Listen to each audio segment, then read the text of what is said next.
人間の頭では到底考えもつかない膨大な情報がある日突然脳内に流れ込んでくる。もしそんな話を聞いたらあなたはどう感じますか？ベストセラー作家でもあり、右脳回帰を伝えるネドジュンさんは、ご自身の体験をこう語っています。情報が押し寄せるように脳に流し込まれて、その圧力が半端ないんです。例えばセミナーがある日の明け方4時、その日のセミナーの様子がまるで動画のように一瞬で頭の中に流れるんです。すごいですよね。でも実はアイデアや音楽、情報をどこか宇宙や天のクラウドからダウンロードしていると話す有名人や天才たちは歴史上たくさん存在します。ではなぜこのようなダウンロード感覚が起きるのでしょうか？現代の脳科学や心理学においてこの現象は決してオカルトではありません。その正体は存在意識の超高速処理だと説明されています。私たちは普段意識していない膨大な記憶や経験、街で見かけた景色などを脳の奥底、つまり潜在意識に溜め込んでいます。天才と呼ばれる人たちは散歩中や入浴中、あるいは明け方などの脳が極限までリラックスした瞬間に、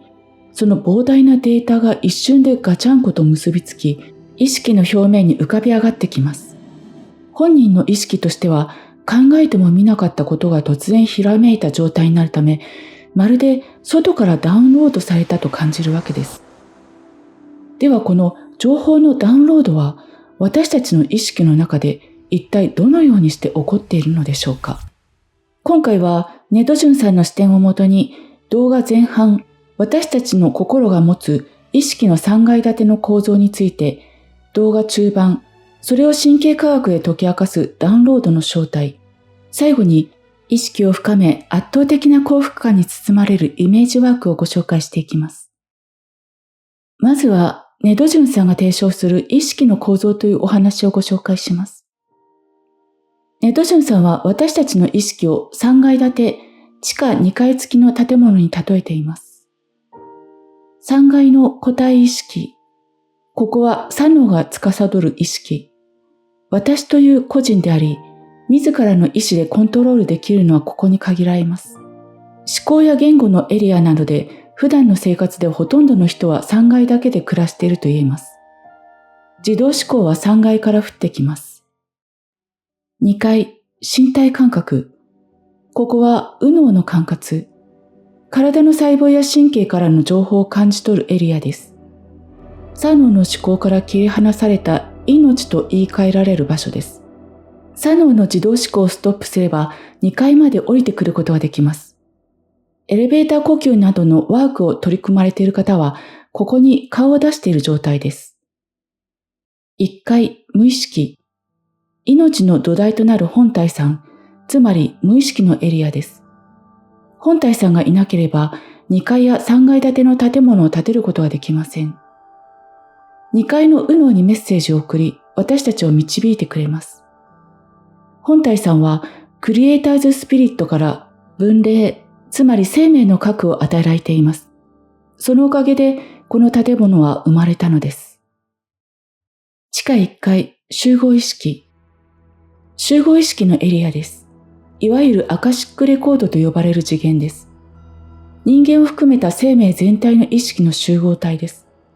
ここで無数の本体さんたちが全員つながっているわけです。地下2階、クリエイターズスピリット。すべての存在を生み出した創造主のエリアです。あらゆる生命に分霊を与えて世界を形作っています。このチャンネルでたびたび登場する意識を思考から身体感覚に向けることは、意識を3階から2階に下ろしていくことであり、そして右脳で生きることは1階の本体さんのメッセージを受け取ることです。ここまで体感できるようになるだけで、毎日は驚くほど幸せに満ちたものに変わります。でもその先、地下1階、さらには地下2階まで降りていくとしても、やることは変わりません。意識を頭から体へ下ろし、細胞の微細な感覚や呼吸に意識を集中させる。するとやがて集合意識を感じられることがあります。私はあなた、あなたは私、私は世界、世界は私と感じられるような、いわゆるワンネス体験です。集合意識に入れば、すべての人、すべての生命とのつながりを感じられます。極上の安心感、幸福感が広がった世界です。そしてこの時、宇宙からの情報がダウンロードされるような感覚も感じられるかもしれません。未知の体験は静けさの中で起こるものです。深く深く意識を下ろしていくと、静かな川の流れがあり、その中に立って流れをぼんやり見ていると、時々花びらが流れてくる。それをただ見ている。ずっと見ている。刺激のない静けさに耐えられる意識になったとき、これが世界だ。すべてとつながっている。という感動が訪れるでしょう。情報のダウンロードなどの未知の体験をしてみたい方は、エレベーター呼吸などの意識を身体感覚に向けるワークを継続するとともに、普段の生活でも刺激を遠ざけた静かな時間を増やしていただくことをお勧めします。さて、ネトジュンさんが提唱するこの意識の階層構造、スピリチュアルな表現に聞こえるかもしれませんが、実はこれ、現代の神経科学、脳科学とも一致しています。私たちが宇宙や集合意識から情報をダウンロードしたと感じるとき、私たちの脳内では一体何が起きているのでしょうか。神経科学の視点から紐解いていきます。まず私たちが普段これが自分だと思っている3階の個体意識。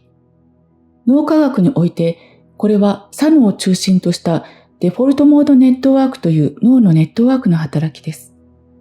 デフォルトモードネットワークは私たちがぼーっとしているとき、過去の後悔や未来の不安、つまり自動思考をぐるぐると生み出します。ここで私はこう思う、私は他人と違うというエゴ、個体意識が作られます。脳のエネルギーのなんと 60% から 80% がこの3階の維持だけで消費されていると言われています。次に思考を止めて降りていく2階の身体感覚。ここは脳の頭皮質という部分が司る内受容感覚のエリアです。心臓の鼓動、呼吸の深さ。これらを感じるとき、脳の主役は左脳から右脳へとシフトします。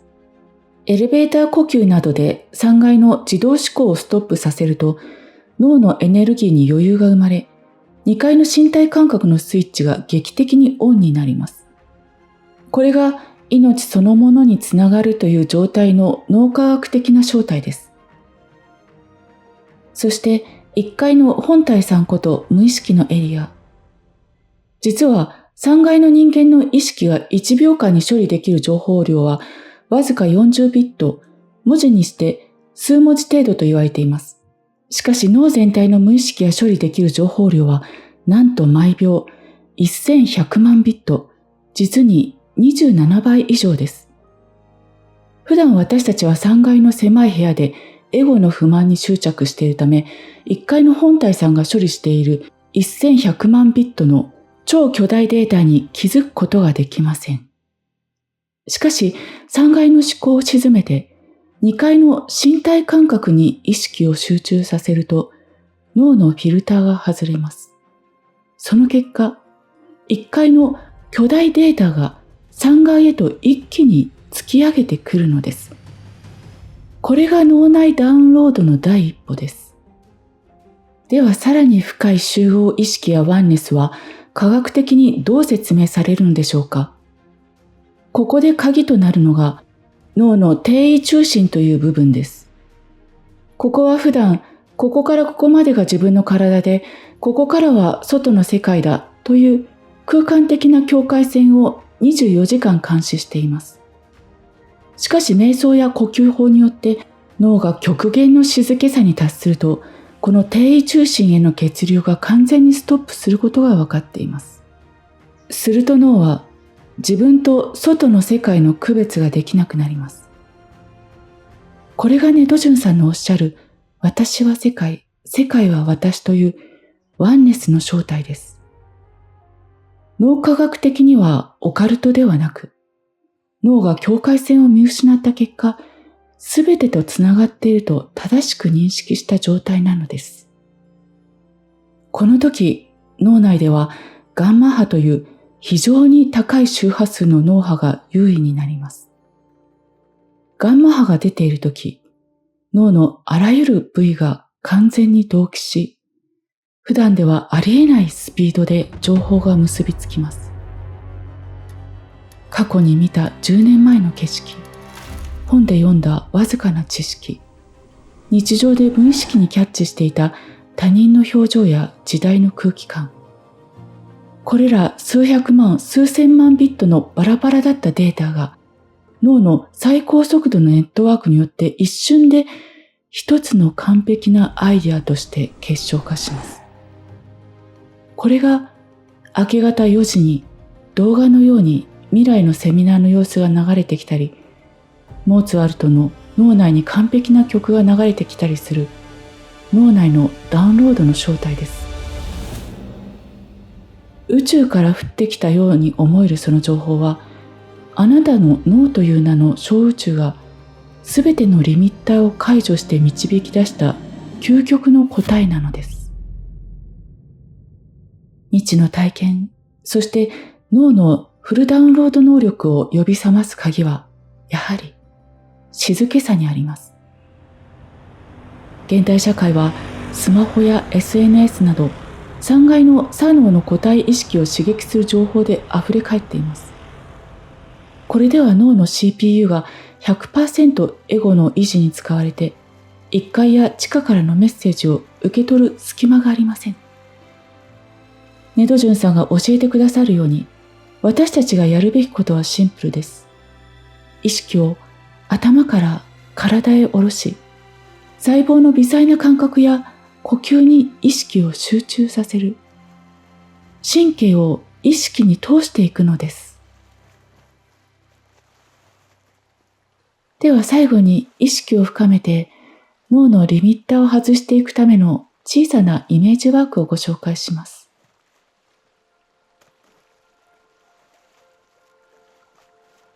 楽な体勢で今の呼吸を感じます。胸の感覚、お腹の感覚。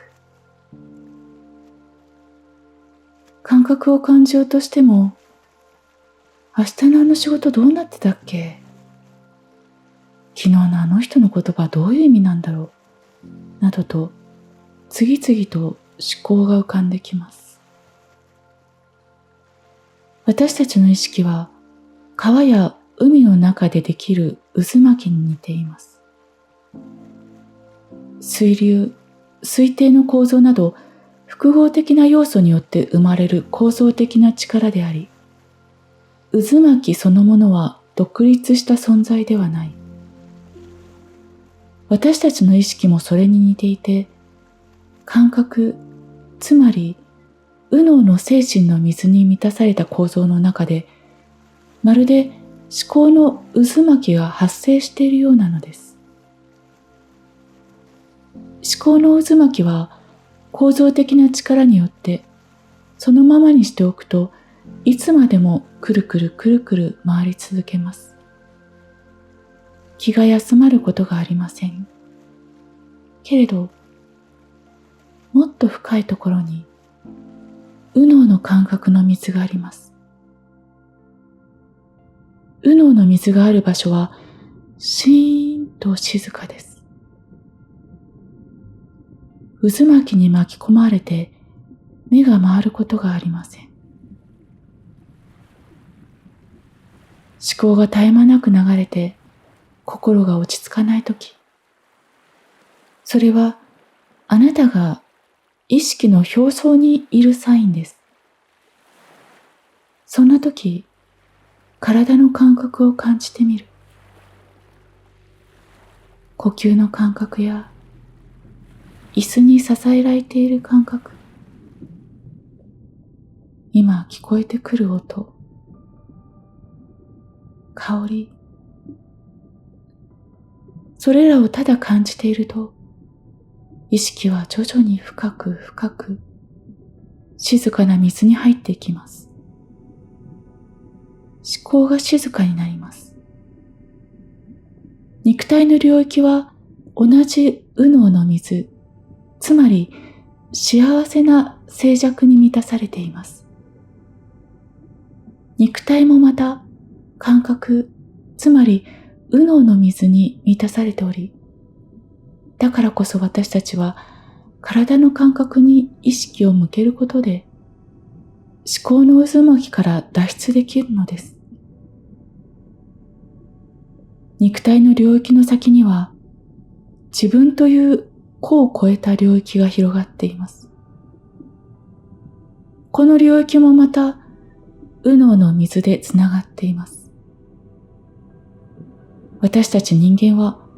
個としてバラバラに存在しているのではなく、右脳の水を介して大いなる存在とつながっているのです。だから